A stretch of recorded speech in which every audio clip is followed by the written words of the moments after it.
Hello, welcome everybody. We are here, we are streaming, and we are excited that you're joining us today. I'm Ivy, the body relationship coach, and joining me today as my co host is Akilah S. Richards.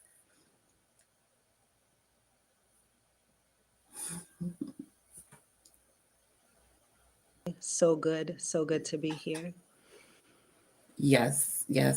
And just a little background setting for you all. Akilah and I have been connected in kindred souls for like over 15 years now. Yes, Ivy. Yeah.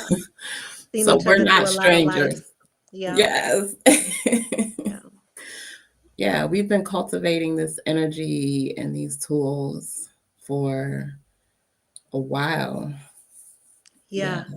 Quite organically, like we have that in common, which so much of what we'll talk about and invite conversation around today is so rooted in like our personal experiences that drive us Mm. into collective liberation work, which is really just we both do that type of work because we need it, because we our lives call for it, and I love that we get to watch how it manifests in each other's lives over time, over decade plus five and going. Yes, Yeah. yes.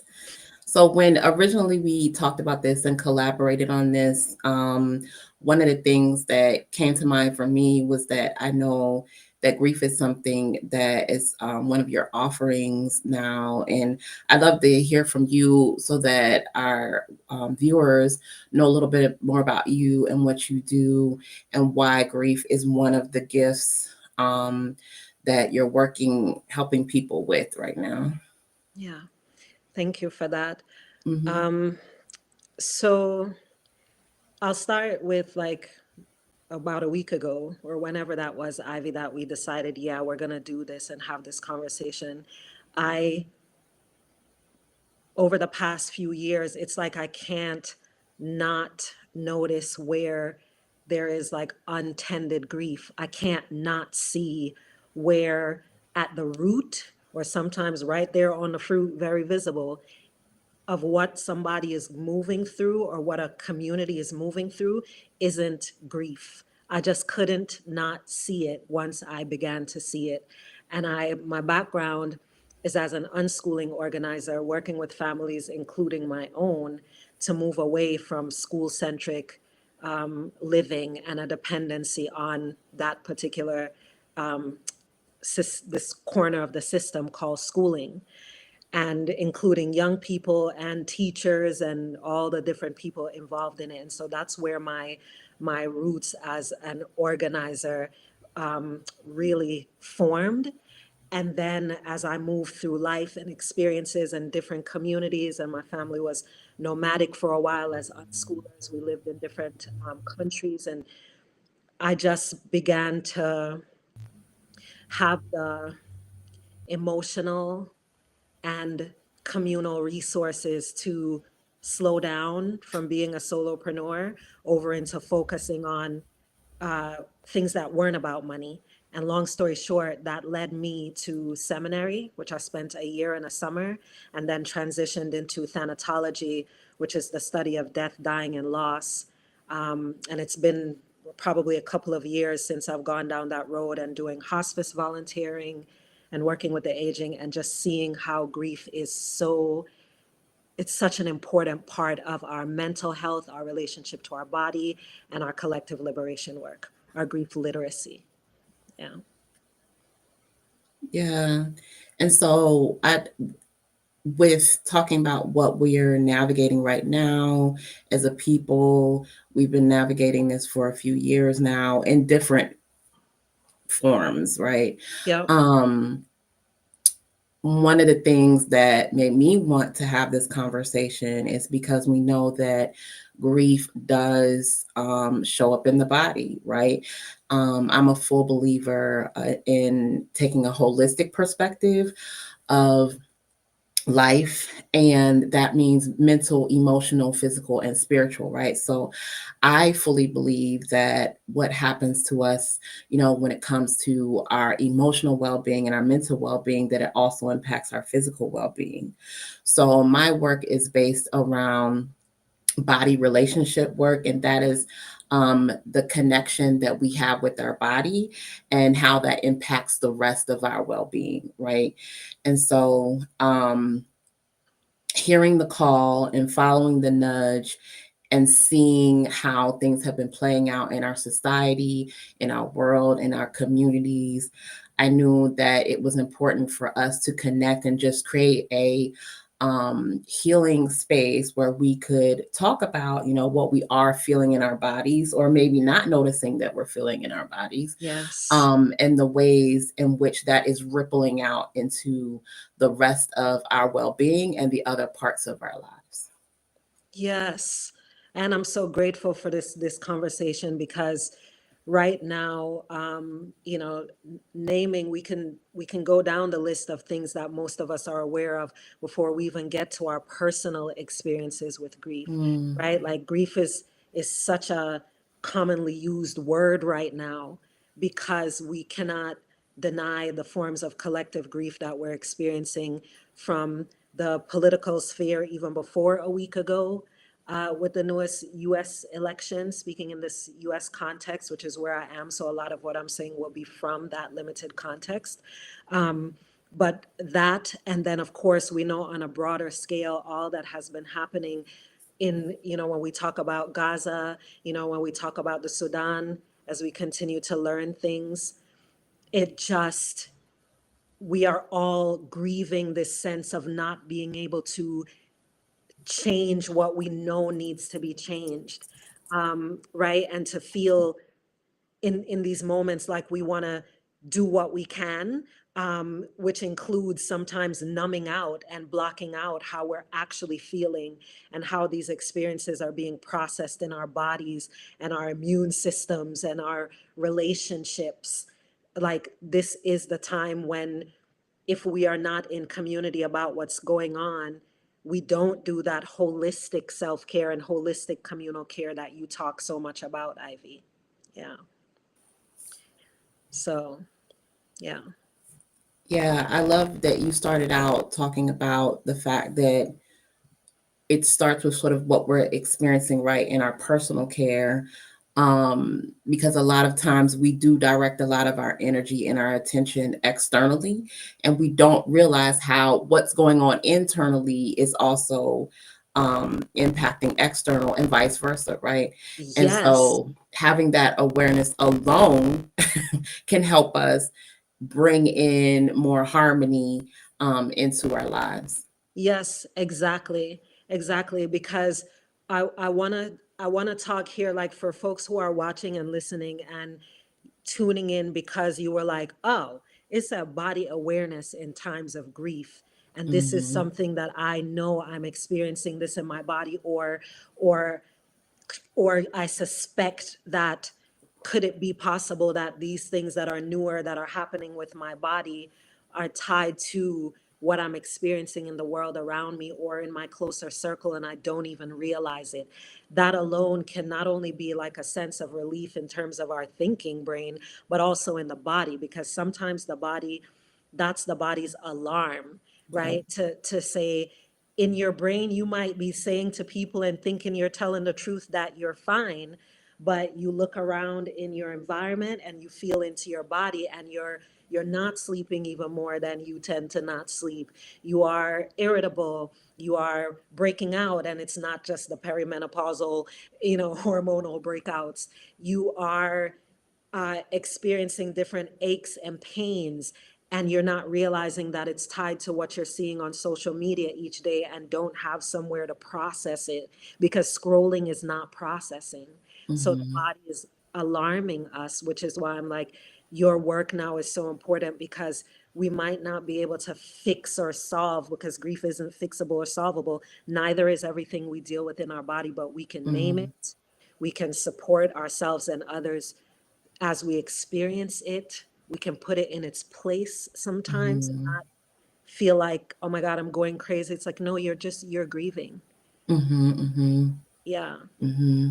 And also, one of the things I talk about a lot is sometimes we go straight to frustration with the body, right? When all those things start happening, whether it's aches, pains, like you named, breakouts, a lot of times gastrointestinal issues are going, Yes. because we're holding it in our bellies and things like Yes. that.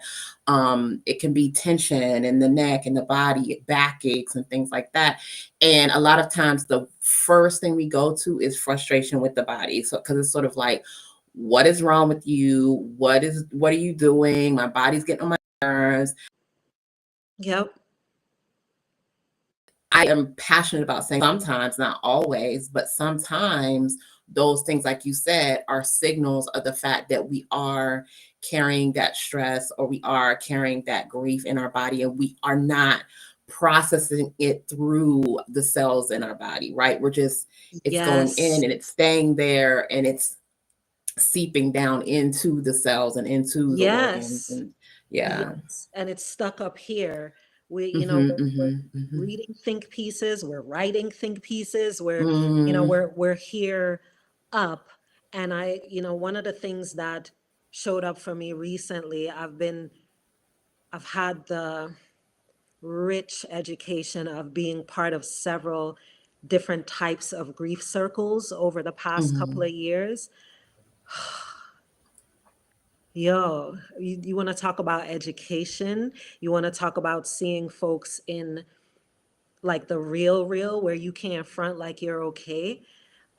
And that stuff is really shaping so much of my perspective on how we communicate and when we don't communicate, and our blockages with like just all different types of division from others, division from parts of ourselves. And one of the things that came up, Ivy, is that there's a way that the body and grief have similar beginnings in terms of when you think about a newer human, like a 2-year old, they they don't have a problem with their bodies. They're not frustrated, mm, right? On the messaging comes in, and it's coming in earlier and earlier. But if you are in a safe enough environment, in a healthy enough environment at 2 or 3 and 4, you have no problems with your body. You love it, you get it, you're moving around in it. Similar thing with your grief, just like your joy. If you're upset about something, you're expressing it, you're showing it, you expect people to do something about it, right? And then we get messaged out of being okay with our bodies and also being okay with mm, our grief. We think mm, maturity is to tuck your grief in, just like beauty is to tuck your stomach in or whatever. But it's mm, not to tuck it in for grief. It's to learn how to partner with it. Okay, it's not everybody's problem when I'm grieving, but it is, and it's not something to fix, but how do I move it? How do I work with it? Same thing with my body. I might not like these things on my body. It's not about that. It's how do I move with that? How is that shaping my decisions and my relationship? Right? You see that parallel? yeah, yeah, yeah. Oh my gosh. Yes, yes, yes. So much resonance with that. And one thing that's coming up for me is also thinking about that example that you're giving, also shame, right? Yes. How we are taught shame about our bodies early, and we're also taught shame, giving your example about grief early, right? So it's sort of like, suck it up, don't cry, don't, Yep. you're a big girl, you're a big boy, you don't have to cry, you're fine. And we learn to Yes. stuff, and suck. Yeah, same way with the body, where you were stuffing and sucking and manipulating it to meet other people's Yes. standards. And I'm it's resonating when you're talking about grief, how we do the same thing with grief, and we're That taught is that it. shame about it. That is it. That is it. So when as we join conversations like this, to be able to say, okay, what tools do I have for this then, if I do feel like Mm, Oh, sure.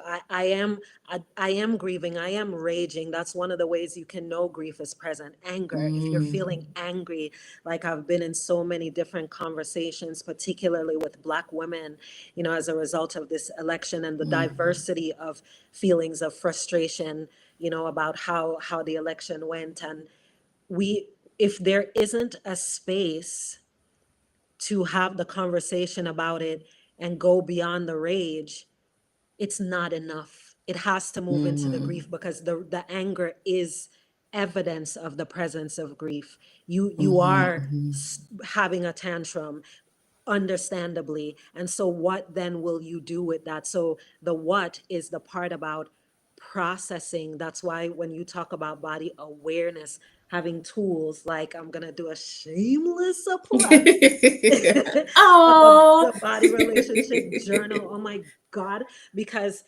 we need easy buttons. We need scaffolding to be able Mhm, to mhm, come back to ourselves. And that's what things like this does. It gives us simple questions, simple prompts, simple invitations to get into the self, in service of the self, and also in service of how you want to show up for the people and the movements and the shit that you believe in. If you are not tending to your grief, if you are not in relationship with your body, you are not available to do the work that you are called to do. You're going to be stuck in the mhm, rage and the sadness and not be able to move through it, because your body is like, yeah, but you're not feeling me.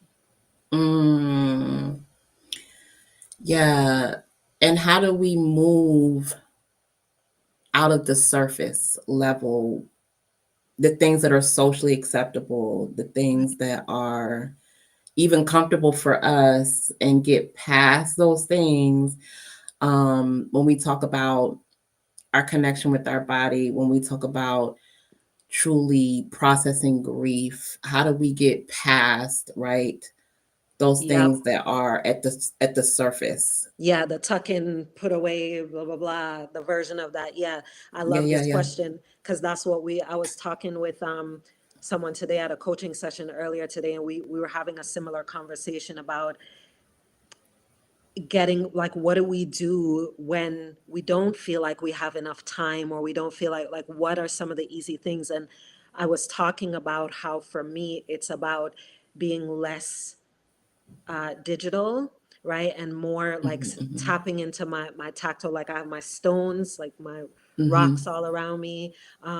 Right, we gotta be with simple things, even when we're going for a walk, if we're picking up leaves, or where it's the idea of kind of mixing up what you typically do to give yourself access to more of yourself, right? There's mhm, self that's tuned in to the things, and then there are all these other selves. I talk about the community of one in my coaching. It's like you got a part of you that don't give a shit about the computer. You got a mhm, part of you mhm, doesn't care about what other people are how other people grieve. There's a part of you that is willing to go to karaoke and sing at the top of their lungs, because even though it doesn't make sense time wise, because you have things to do, it feels good and you're following that. That is an example of grief tending. When you tap into more than your thinky think, you're really inviting the parts of yourself that need tending to, and you're inviting the other parts of yourself that know how to support this version of you, so you don't need to be here all the time. mhm, mhm. I love how you just ushered us into that space of talking about the parts of yourself that know, right? And that's one of the things that I talk about a lot in like body relationship work. I truly believe that we have a knowing, and it's returning to that knowing, especially when it comes to caring for our bodies and Yes. listening to our bodies and trusting our intuition and those things.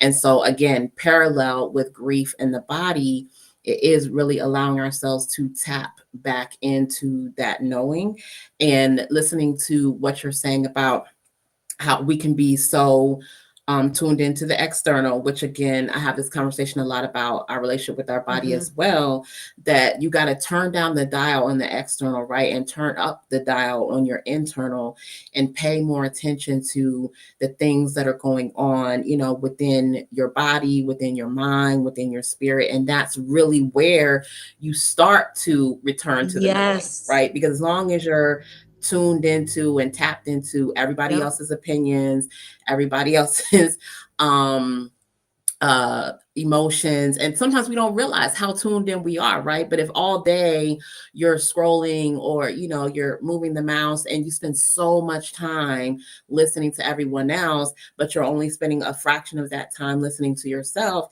then of course that belief is going to be, have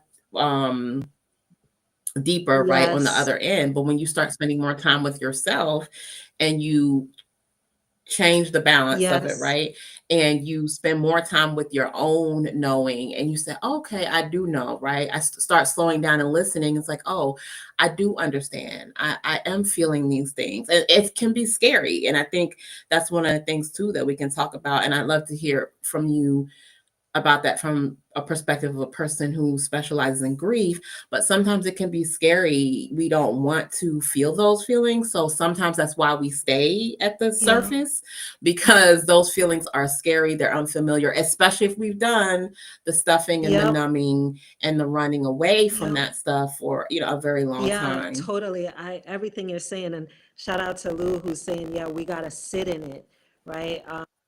It's that's what Mm, it is, and that is actually a coping strategy to you can even mm, schedule time to say, as wild as it might sound, it is an effective coping strategy for many to say, all right, on Wednesdays and Saturdays, I'm going to give myself the space from 2 o'clock to 4 o'clock because I work late or whatever, or those are my days off, to let myself go through the grief, to let myself watch the video that I didn't want to watch before. If it's a personal loss, to pull out the photos that I know are going to make me cry, right, to give yourself the time to set up that brave space to spend some time with it, because these are like biological processes. Grief is not like a disease or a disorder or something that you can fix and change. It's an experience, and it can also be a skill set when you talk about grief tending. So if it's a skill, then it means it has practices, things you can do to become more practiced, mm, to become more comfortable with it, to be able to draw on it easier and sooner. And one of those things is to give yourself scheduled time to sit in the grief of something. Oh my God, I wish I could donate more. Oh my God, I wish people would understand this thing. I'm gonna make a playlist, and I'm gonna listen to these 4 sad songs, and I'm gonna let myself just whatever grief means to me. Maybe it's movement, maybe it's crying, maybe it's running, maybe it's eating a pizza. It's like whatever it is for you, give yourself the space to do that. That's one way, because what you're doing also kind of low key is, again, giving yourself an opportunity to learn how more parts of you handle things, and not just the part that's trying to fix or solve or put away. mm, mm. I'm processing I know that. you're gonna say that. Yeah. That's Ivy's Yeah. person. Yes, processing. I'm processing that. Yeah, I try to help my community get more used to that, because I do think that's one of the things we're used to, like, okay, and next, sort of moving. And sometimes we do, this goes along with the topic, we need that time to, like, let's breathe through something and let it settle in, Yes. and take a Don't moment. be afraid Yeah. of that. I talk about savoring. I call myself a savorist, because it's, Yeah. yeah, it's to just Yeah. be like, to savor all the things, to slow down, to be silent, to let it freaking breathe. Like, it's okay. It's okay. Mhm. Mhm. Mhm. One of the things that is also coming up for me is that how the things that bring us joy, right, and the things that bring us pleasure can also help usher us through the journey of Yeah. grief, and not in a way of trying to escape it, Yeah. right, but ushering us through the processing of it.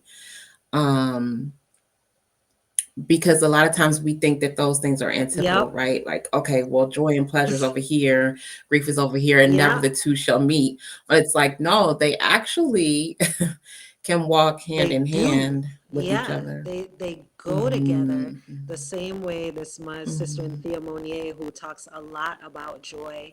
We were Hmm. talking about this the other day about how the same way that it really like I really understood it, I'd heard it many times, but for some reason in thanatology school is where it just is like, oh, like life and death go together. The minute you are given life, you are also given death. It's a guarantee. And it's the very same Hmm. thing with joy and grief. There's joy at varying extents in relation to birth, even when the birth or the circumstances of the birth are not consensual. Whoever is bringing that person in, oftentimes, more time, as we say, there's joy, right? And then inevitably there is grief. So if we can remember that and remember that the division is actually really inorganic, very bizarre, very abnormal, then we can say, oh, I can, the same way that I have this voracious appetite for joy, maybe, because we don't always, but the same way I can welcome joy, I also need the practice of grief. I am, the older I get, the more grief I'm going to experience. And so therefore, I want the practice. I want to not be able to turn away when I'm seeing something horrific happening somewhere. Doesn't mean I'm going to wallow in it and overfeed myself. I'm going to discern, because that's what grief tending helps you to do, to discern. I'm not trying to look away because this shit is happening in the world and it matters to me. But if I'm grief tending, then I'm saying, yes, but I don't need to engage it every day. And I also need to do something about how I want to feel. You know, that's my question. How do you want to feel? Hmm. So Hmm. following, if I'm going to be on social media, then I'm following people who are not just talking about the division, but talking about what they're doing. Or maybe I'm Hmm. following comedians because I just need to laugh in between the things. I'm, just like, what do I need and how much can I ride for what I need, and try not to judge myself about what I should be doing, because that's more schoolish fixaholic fronting idea that the more busy I am, the more frustrated I am, the more productive and effective I am. Grief will have you thinking that. Hmm. Hmm. One of the things that I also wanted to, if you're comfortable, sharing with our viewers in our community, is our own individual experiences with grief, maybe, and something that we can share with the community, that have been our experiences and our lessons, and some of the practices, rituals, tools that we have used to navigate grief in our lives. Yeah. Yes. Mhm. And did you want to share something for starters, or do you want me to? Um, I'll let you go first. Okay. Yeah, yeah. Yeah, there are plenty of Yeah. experiences. So one of the things that I teach a course called I Let It Die. So the acronym is Mm. ILID, the eyelid course, and that came through me as a result of some experiences in 2019 where I saw really clearly that a version of me needed to die. And so I had a Mhm. funeral for her and I invited family. So my partner and my daughters were at that funeral. And as a result of that, I really, it was like a rebirth. I don't know if that sounds dramatic, but it was like a rebirth. And I realized that the big transformation was that I let something die, like I pronounced that version of me dead. And I needed that so much because in the years since 2019 up until now, two particular things with family members close to me, my brother and my grandmother, who got life altering diagnoses. And I can just say a little bit about my grandmother's is that it's Alzheimer's. And as for folks who are familiar with it, you know how rapid a shift it can be. It was like that December, she was like reciting stuff at her church and getting a standing ovation. And then by the middle of January, she was like, wait, what? Who? Can't see from like just I and she raised me while my parents were in the US, so I grew up with her before I moved to the US and moved with my mother. So she is another mother to me.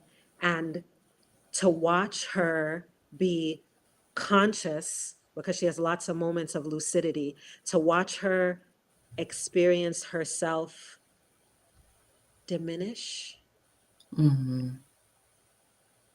and to be short term just for that 1 week part of her caregiving team, bathing her, medication management, going from who we call Queen Mavis, who when you're coming over, she cooking and she doing the things, to something very different. And watching her experience that, that rocked me, that changed me, that showed me that I really needed to get more practice with managing this sort of grief. And in the eyelid course, we talk about non-body deaths, the type of griefs that we experience that's not about someone's death, but about so many aspects of being alive and experiencing endings and deaths, little d deaths of all kinds. Mm. Yeah. Thank you for sharing that. Thank you for sharing that.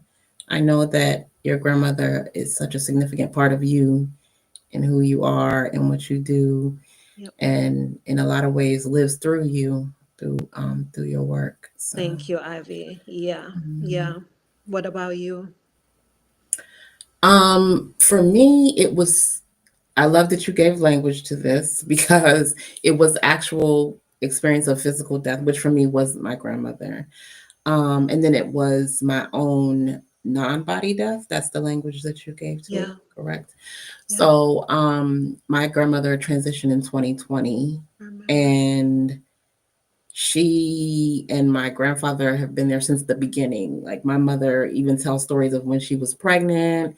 She went to stay with them for a few weeks, and my grandfather, drove her to the hospital, and they've just always been a part of my life. So, um, she transitioned in 2020 at the beginning of the pandemic. Yeah. So it was starting the pandemic with grief, right? And then going into a community pandemic and all the things that are going on global, at the same time.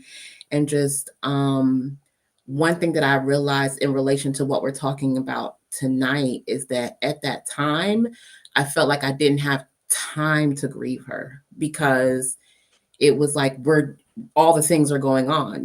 This was March 2020, which was like the same time that we're also going into a lot of things happening socially and shut Yeah. down and all of that. So it just didn't feel like there was time to pause. Um, and I remember coming back to it, right? A year or two later and really giving myself a chance to go through my own process of honoring her and mourning her and connecting with her. And a lot of that showed up for me. And that's where my love for plants came in. That's where Yes. my work with the herbs, which is another way of loving plants, came through. And just realizing that, like, that connection and my actual healing process and grieving process was doing these different activities and kind of letting myself move through it in a slow way. And I also unplugged from social media and work and things like that for a Yeah. while, just to finally give myself a chance in 2021 to be like, okay, we need to sit down and feel this. Um, and the second thing for me, which was a non-body death, was recently going through um, my chronic illness um, experience that I had with my thyroid, right? And although I live with PCOS, which is a chronic illness that I've lived with for over 20 something years, it was different for me to go through this experience because it was like I had an expectation of what I thought things were going to be and Yep. what I wanted them to be. And then moving through that grief of it's not going to be that That is way. it. Right. And so there was that intersection of my relationship with my body and also grief at the same time of releasing that body that I thought I was going to be experiencing. And this, a lot of times we talk about that in relation to weight or size or beauty. And it was none of that. For me, it was just, I wasn't expecting to be going through this experience, right? With this particular part of my body. And just like releasing it and being like, okay, I wanted it to be Yeah. this way. It's not going to be Yes. this way. And like you said, coming back from that, a completely different person. I'm not the same person after that, but for the better. Yes. Yeah. Thank you for sharing that, Yeah. because it's so important that we presence Mm-hmm. the non-body deaths. That's one of the things that we learn to um, devalue and say, well, no, that's not a thing. It's Mm-hmm. like, yes, yes, it is. Expectation, the an expectation unmet is a point of grief.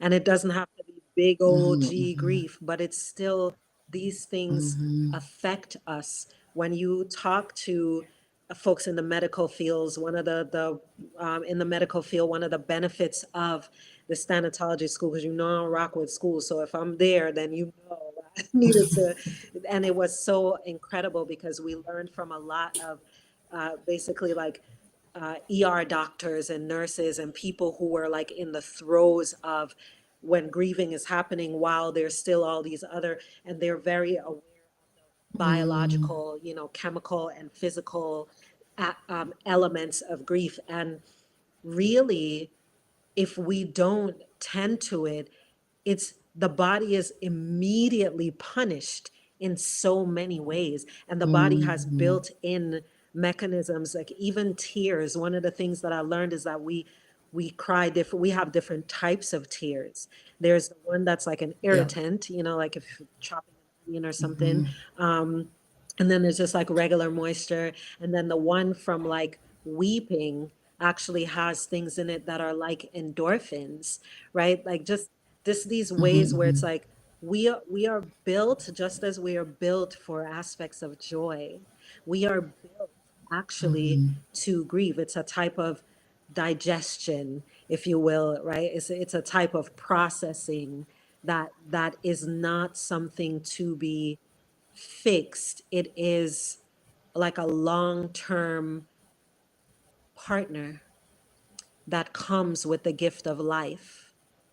It's loss, and Mm-hmm. then the grieving of that loss, or I like to say that grief is how we savor loss, right? And it's how we're saying there's something here that I loved or valued or appreciated that brought me joy, and the absence of it is in my grief rituals.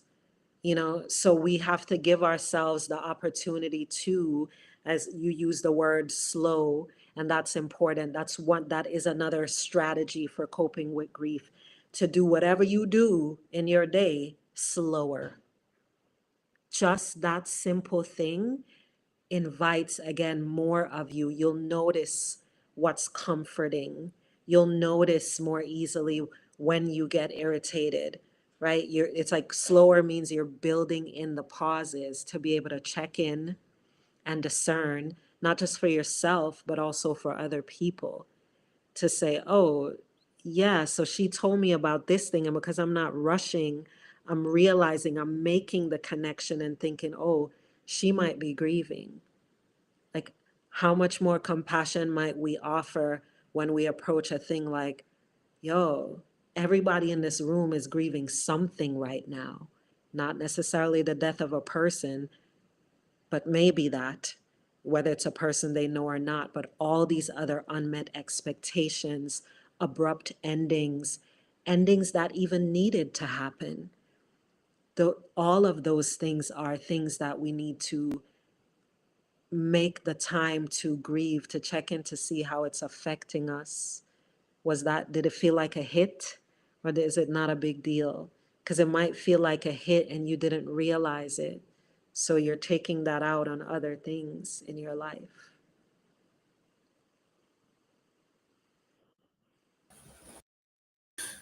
Whew. Yes, yes, Yeah, yes, yeah, yes. yeah. One of the things,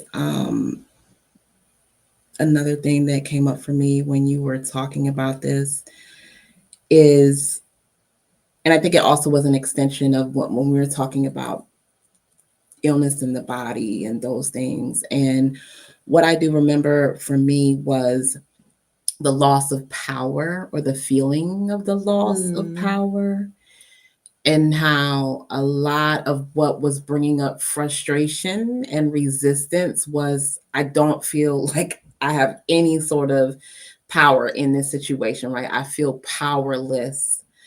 And how that brought so much pain and disconnection and all of those things within my body, between my body and my spirit and my mind, just feeling like life was happening yeah, to me and I was not in any way empowered in the situation.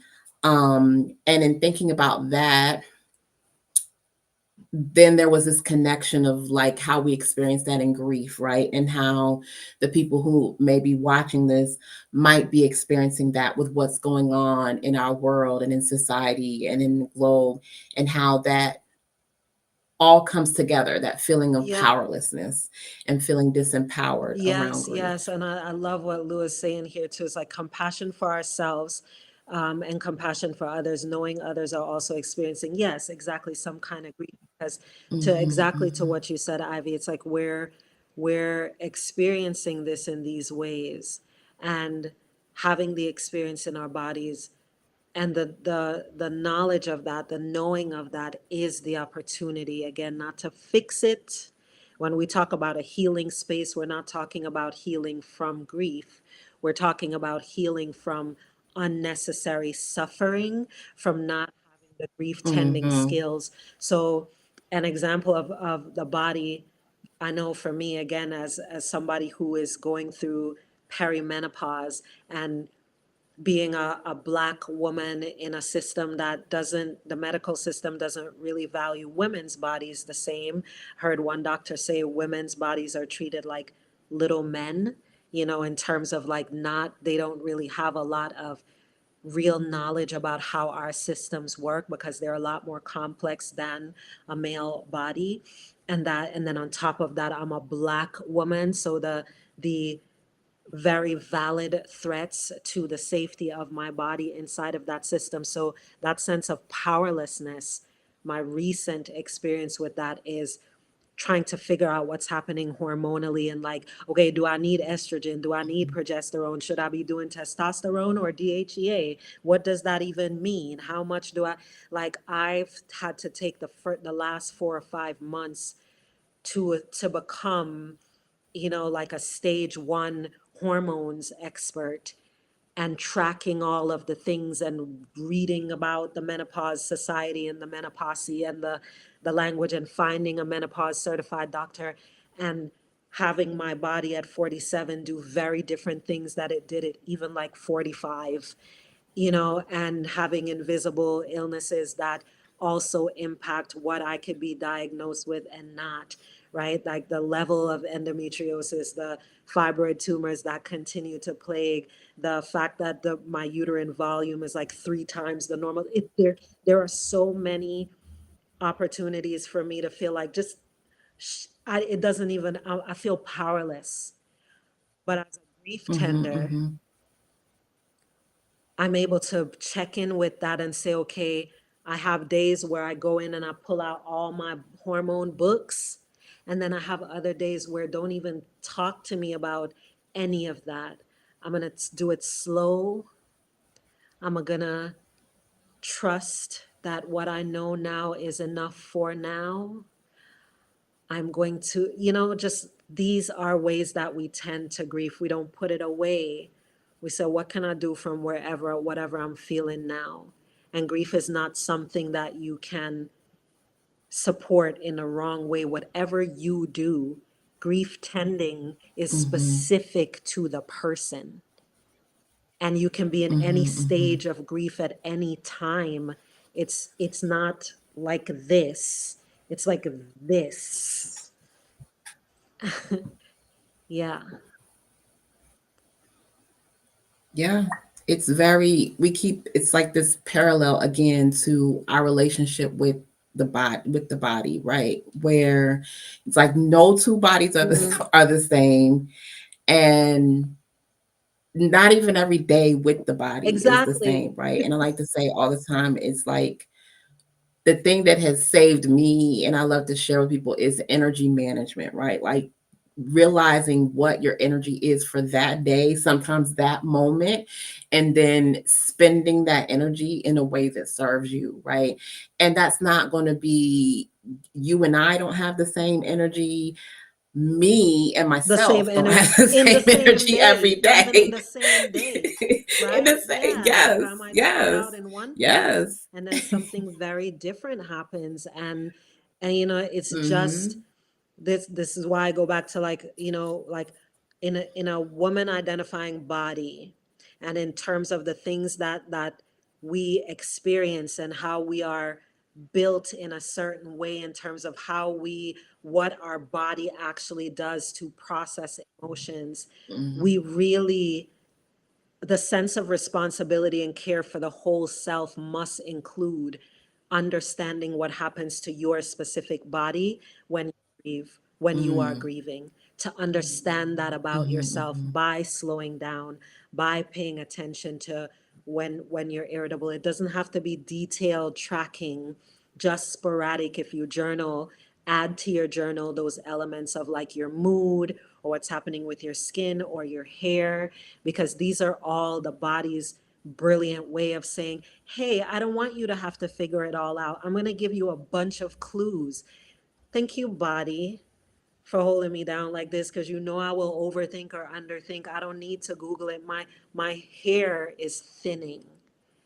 So some of that might be hormonal, some of that might be stress, and a part of the stress and the hormone shifts might be related to what I'm not giving myself the space to say, that hurt, that's a loss. I grieve that, Hmm. even though I needed to end that thing, or even though she was pissing me off, still she's absent now. And a part of me feels a way about that, and I'm gonna let that live. I'm gonna sit in it, as Lou said. I'm gonna let myself do that sometimes and see how that's showing up in my body, and what did I do that offered me a little relief. Because again, we cannot fix grief, but the suffering around it, that and the beating up of our bodies, instead of appreciating that the body is giving us signals so that it can continue to live,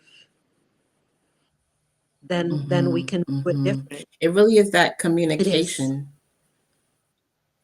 communication with the body. Yes.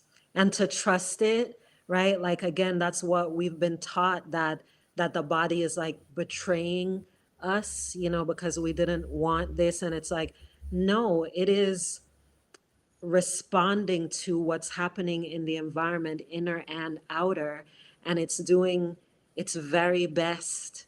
Um, and I and that matters to me. I'm going to see my body as a part of my support system where I can, which doesn't Hmm. mean I love all Hmm. the things about it, but I know it's doing the Hmm. best that it can. And it is a part of my community of one, this body that I get to be with in this way. And it wants to survive. It wants to, and that's why Hmm. it's telling me things. And the problem isn't my body. it's like the communication, it's the freaking system, it's all these other things that the body is dealing with too. Mhm. Mhm. Yeah. Yeah, and that communication is a two-way street, which a lot of people don't maybe don't know or not aware of, is that your body talks to you, but you also talk to your body, right? So when you have your body signals is the language that I use, right? So when we're talking about thirst, when you feel tired, like you said, when your hair is behaving a certain way, when you're feeling aches or pains, or even in the ways where you feel Yes. pleasure and you feel good feelings, you feel Yes. tingles going down your spine, and that's your body communicating to you. And you communicate back to your body by how you respond to Mm. those signals, right? So when your body gives you the signals, if you ignore them, mute them, maybe don't even appreciate them or show gratitude, then that is you actually communicating back Yeah. to the body, right? It's your way of talking back to your Yes. body. So when you do, like we're talking about, when you slow down, when you take your time, when you set aside the time and say, okay, let me just sit, check in with my body, let me just breathe. How are my toes feeling, how are my legs feeling, how is my back feeling?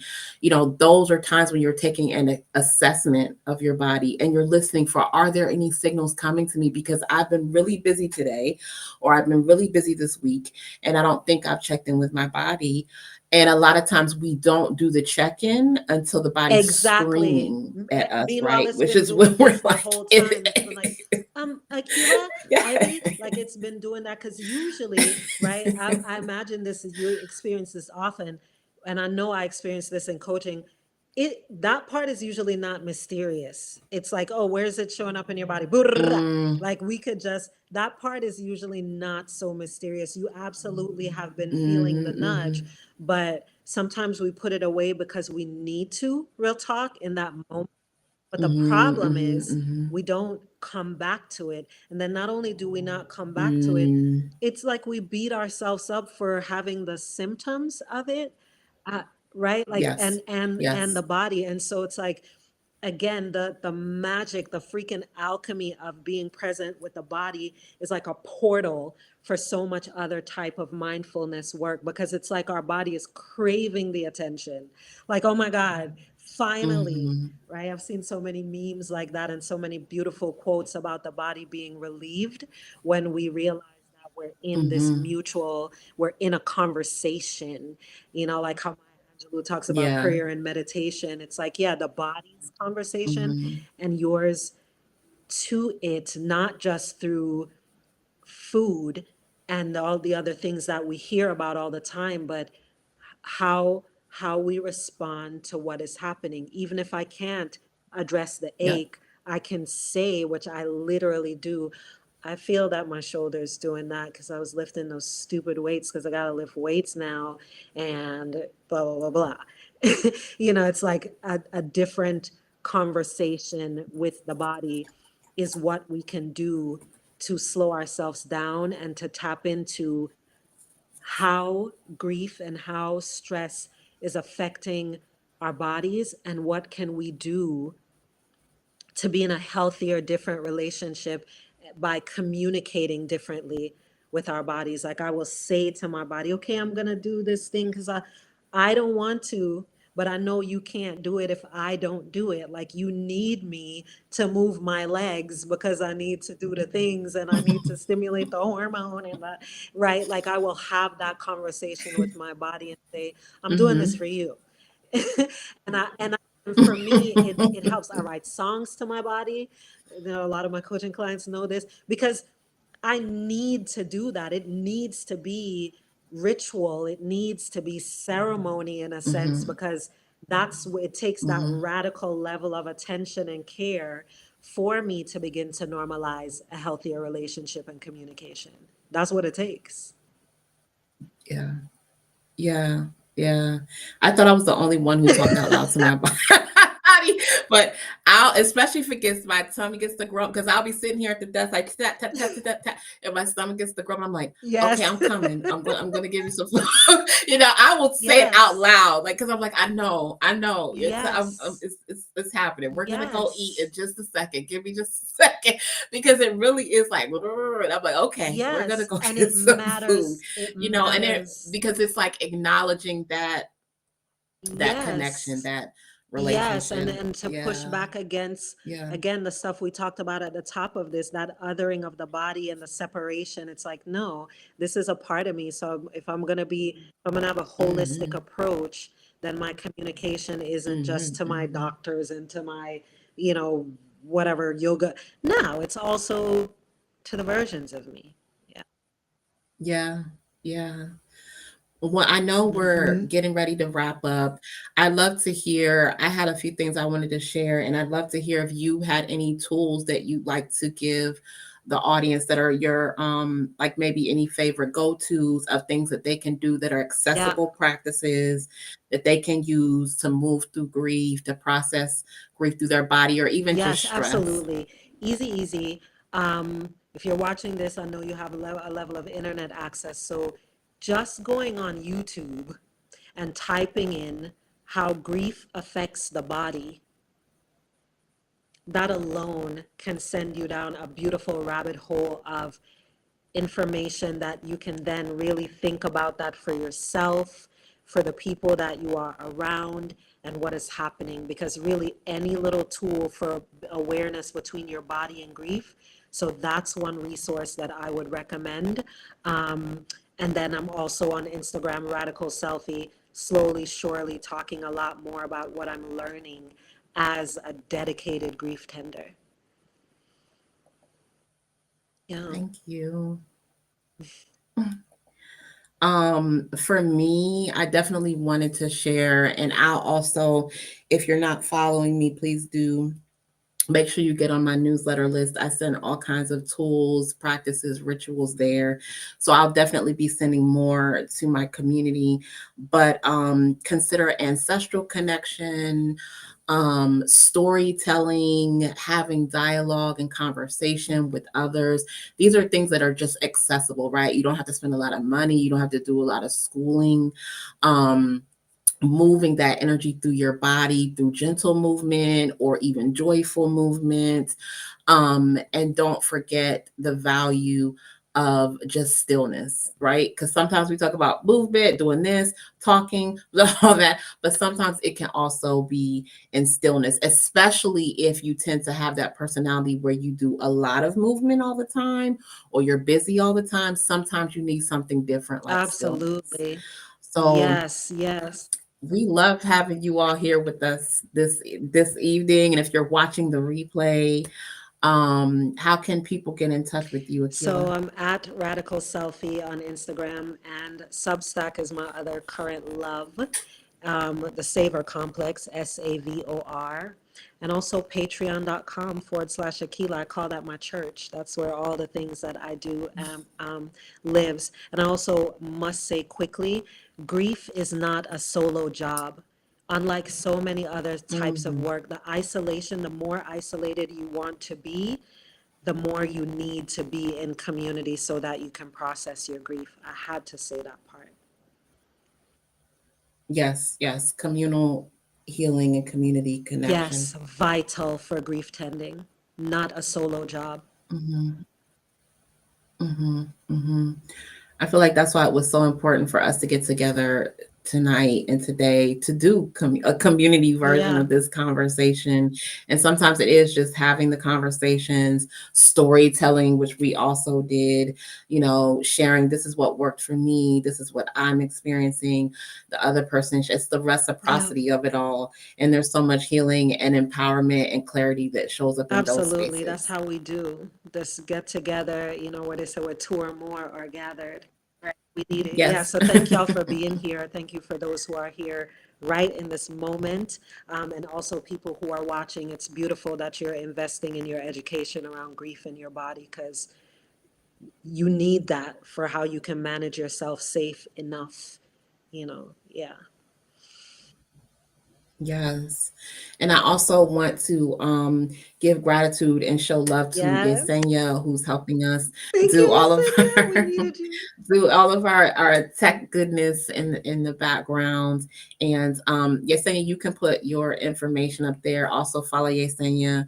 Um, Yes, yes, Lots Yesenia. of art healing through movement, through art. Yes, my double X fly, all kinds of goodness over there, and activism. And I definitely wouldn't have anybody in this space that wasn't bringing healing energy. So it's saying is back there, bringing healing energy in our tech space too. So thank you all so much for being a part of this.